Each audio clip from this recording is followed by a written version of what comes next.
Welcome to Sauna Stories, where I cut through wellness noise and make biohacking doable. Our next question for this week is from Tanya Taylor in Perth, and she's asking about supplements and all the advertising that's going on in social media, and do we really know the long-term effects? And what supplements should we be taking? So this is such a great question, and one that I have so many conversations around, because everyone is looking for that panacea, right? They're looking for that magic pill. What's that thing I can take that's going to make me feel amazing and give me all this energy and keep me younger? And in reality, there isn't a magic pill, but there are things that can support us. So I think it comes back to my always on attitude, which is that you've got to test before you guess. A lot of the time we are chucking lots of supplements down our system when we don't know what our body actually really needs. Sometimes those supplements can actually react with each other as well. I know someone that's had a reaction recently to Armour Force, really unusual, but it's been in the media. So she was taking Armour Force thinking that was helping her because she was feeling unwell and her immune system was down. So we don't really know some of the impacts of what's going on inside our body with some of these supplements, and herbs are really strong. And listen, I am totally pro herbs and pro supplements. I'm also mindful about how many we take and what works, and how we cycle in and out of supplements as well is really important, so that we're not permanently taking stuff. Having said that, magnesium is probably my number one go-to that I do always take, and I swap around, I change brands, I change forms, just to give my body a bit of a shake up, because the body's amazing. Like it learns to kind of it learns to sort of react with certain things, and they don't become as powerful or as potent because the body just stops having that impact. They stop having that impact on the body. God, I'm having a right sweat on here. I've been trying, this is funny because I've been trying to film this in different ways for YouTube, and this is just the easiest way. So this is quite funny. I am wearing a sarong as well. I'm not completely naked. That would be really weird. Anyway, back to supplements. So test before you guess. That's number one, right? Got to work out what our body needs. And this is what brings me back to DNA testing and getting that blueprint and that health code, is that we know where we may have potential deficiencies. So this test will come back and tell us if we're going to struggle with B12 or iron, or if we're going to struggle methylating or detoxing certain things. So that's really important, that we understand what our body needs from a genetic perspective. Now, often people are actually taking things because they intuitively know what their body needs. So often you'll find people that really need those activated B vitamins and will have some MTHFR stuff going on. They are already taking that. They know that their body needs that. But I think that's step one. I think we've got to find out, what does our body actually need? Now, you can do this with bloods, and bloods are actually really reliable and great for testing for these kind of things, for minerals and vitamins and seeing what's going on in our body. So when we do the DNA test, we then have a list of tests to take to your doctor, which is great. We have a referral list of like, this is what you need to take to your doctor. Go get your iron levels checked, your B12, your vitamin D. You're going to struggle with choline. You've got all these, that's with your PEMP gene. So I think that's a great place to start for those that really want to explore where those potential deficiencies are. Then you can go and get your bloods done with the doctor and find out, what do I actually need? Now, a lot of GPs won't do some of the tests that you need, yeah? So you will have to probably go to a functional doctor or a naturopath to get some of those more comprehensive blood work done. So that's step one.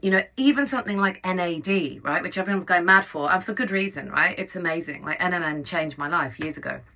And I cycle on and off NMN as well. I don't take it all the time, and I take it with resveratrol. But with NAD we can test. We can actually find out what our NAD levels are like, and that's what I did. And it was actually really clear that I was lacking in other areas of NAD. And so then you look at what the precursors are that you should take for NAD. Do you need NR? Do you need NM? Do you need niacin? What is it that you actually need? So that's really important. So I think this whole test before you guess thing, when it comes to supplements, if you're taking a multivitamin, waste of time, yeah, because you're not getting the potency. You're better off honing in on a few quality supplements, which leads me into the next conversation. Quality of supplements is so important. Yeah, we've got to make sure that we're using trusted brands. If you're in a chemist warehouse, there are a couple of brands in there that are trusted and that are good. And I'm not going to go into a brand thing at the moment. That's not really my place to say that. And I'm not a naturopath, which I just like to Preface again, I'm not a doctor, not a naturopath, but I understand health. I'm a health coach. I'm a nationally recognised nutritionist. I'm very passionate. This is the work that I do, is I work with a lot of naturopaths and I work with lots of functional doctors, having a sweat on, functional doctors, to make sure that my clients get the right support and they get that tailored protocols, so that we get the personalized and preventative approach for people. But quality is important, yeah, and so often the best quality you're going to get is practitioner only, but a lot of those brands are being bought up by the bigger brands and they're losing their efficacy or losing their potency. So again, really important to check what brands. But as a sort of go-to, I said I wouldn't mention this, but Herbs of Gold always seem to be pretty good. Ethical Nutrients, some bioceuticals, Eagle. So there's some ranges you can get in the local chemist which are quite good, but you've got to look at the potency and look at what other ingredients are in them. There's so many supplements that are full of plastic and horrible fillers and just really crappy, and you're putting them in your gut and then you're expecting your gut to do something with it, but it's just sitting there because we can't get rid of plastic.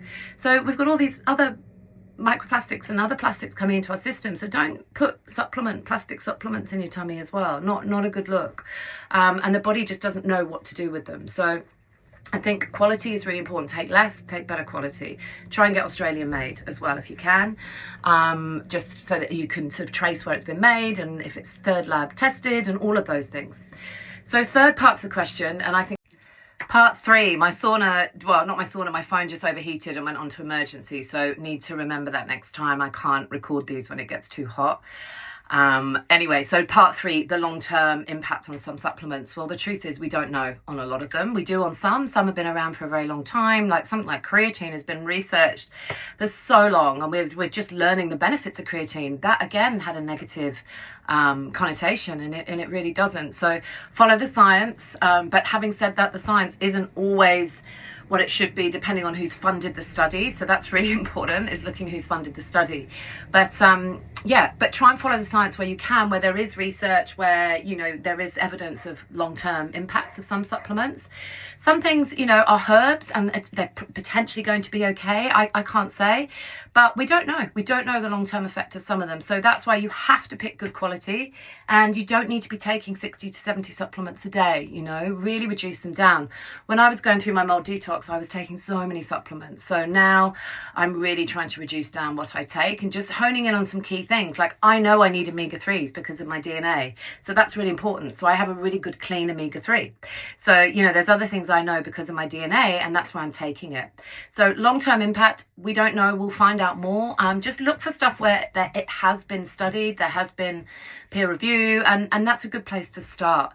But I think for things like magnesium, we know we're pretty safe. Fish oils, unless we're having fish oils that are really dirty and got loads of heavy metals, then that's counterintuitive. So maybe we'll do another session on what kind of supplements, but I'd rather do that with a naturopath. So I might jump on with a naturopath and we'll do a sauna to sauna session or something talking about that, because I think it's a really interesting conversation. All right, thank you for joining me with Sauna Stories. Loving doing this. It's out of my comfort zone because I'm just a hot, sweaty mess.